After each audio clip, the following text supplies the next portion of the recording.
방금 속보로 손준성 씨의 1심 징역 1년 실형 소식이 전해졌습니다. 잊으신 분들이 계실 수 있어 다시 한번 고발사주 논란을 간략하게 설명드리겠는데요. 당시 고발당한 사람은 유시민 노무현재단 이사장과 최강욱, 황희석, 당시 열린민주당 비례후보, 뉴스타파 PD, MBC 기자 등 언론 관계자들까지 포함되었고요. 윤석열 측근으로 알려진 손준성 당시 대검수사정보정책관이 연수원 동기인 김웅 의원에게 내용을 건넸고 이게 국힘당으로 전달됐다는 의혹이었습니다. 이와 관련하여 1심에서 징역 1년 실형 선고를 받은 건데요. 여기서 잊어선 안 되는 게 바로 한동훈 위원장입니다. 고발사주 사건 하루 전날 한동훈 당시 법무부 장관이 손준성 씨와 함께 있는 카톡방에 사진 60장을 올렸던 사실이 확인된 바 있습니다. 만약 이게 민주당이었다면 오늘 손준성 1년 소식에 한동훈 위원장과 엮어서 엄청난 보도를 쏟아냈겠죠? 절대 그냥 넘어갈 수는 없을 겁니다. 언론이 어떻게 움직이는지, 민주당에서 어떻게 대응하는지 계속 지켜보며 소식 전해드리겠습니다. 다음 소식입니다. 윤석열 정부 들어선 후 나라가 완전히 망가졌죠. 공정, 상식, 정의는 눈치껏 찾아봐도 찾을 수 없는 상황인데요. 지난 영상을 통해 김건희 명품백 관련 검찰이 오히려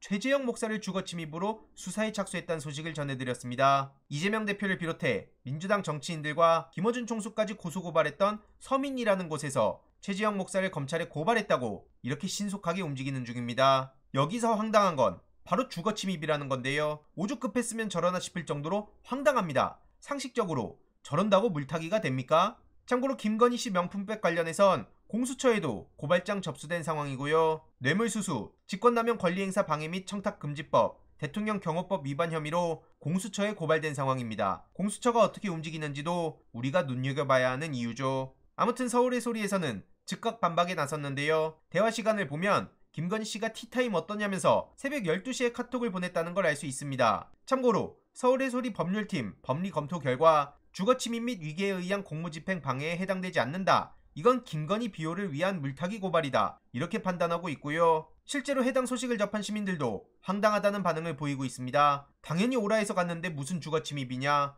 특검이나 받아라. 저런다고 물타기 안 된다. 네이버 댓글에서도 보시다시피 나라가 이상하다. 끝까지 잘못 인정 안 하려고 시선 돌리고 이딴 짓이나 한다. 다음 채팅에서도 마찬가지로 김건희 씨를 향한 비판이 대부분이고 오죽하면 대한민국이 공산국가냐는 반응까지 나오고 있습니다. 말 그대로 헛발질이고요. 어떻게 되는지 계속 감시해야 합니다. 이렇게 나라가 망가지는 와중에 정의당 근황을 보면 정말 무책임하다는 말밖에 안 나오는데요. 심상정 의원은 이제 와서 참 나쁜 대통령 이라고 하면 뭐가 달라집니까? 대선 당시에 윤석열 후보가 되면 왜 안 된다고 생각하냐? 라고 말했던 게 바로 본인입니다. 그런데 이제 와서 저렇게 무책임하게 말한다고요? 아직까지도 틈만 나면 이재명 대표와 민주당 비난만 하니 국힘당 이중대 소리 듣는 거 아닙니까? 정의당이 무너진 것도 결국 심상정, 류호정 같은 정치인들 때문이고요. 이렇게 심각한 국면에 방금 민주당 이재명 대표가 기자회견을 마쳤습니다. 이번 총선은 대한민국이 잃어버린 비전을 되찾는 날로 규정했는데요. 윤석열 정부 2년간 대한민국이 무너졌다고 강력하게 비판했습니다. 현재 대한민국이 민생경제 위기, 전쟁 위기, 저출생 위기, 민주주의 위기 이런 4대 위기에 처했다고 진단하며 국민이 힘겹게 이뤄온 민생과 민주주의,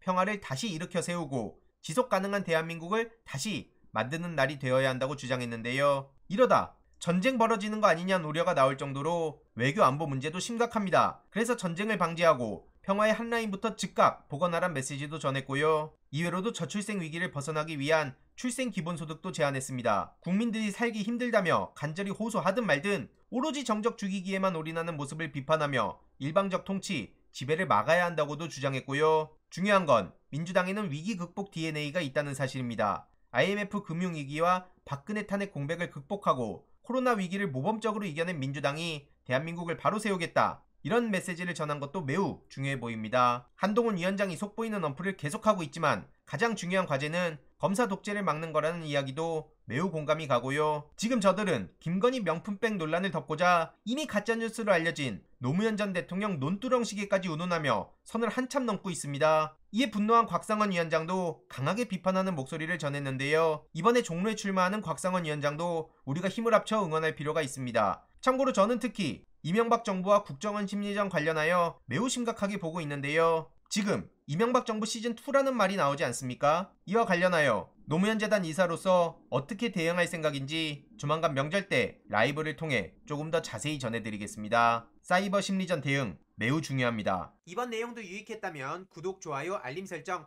멤버십 가입 정말 큰 힘이 된다는 점 말씀드리고 싶습니다. 주위에 널리 공유 부탁드립니다.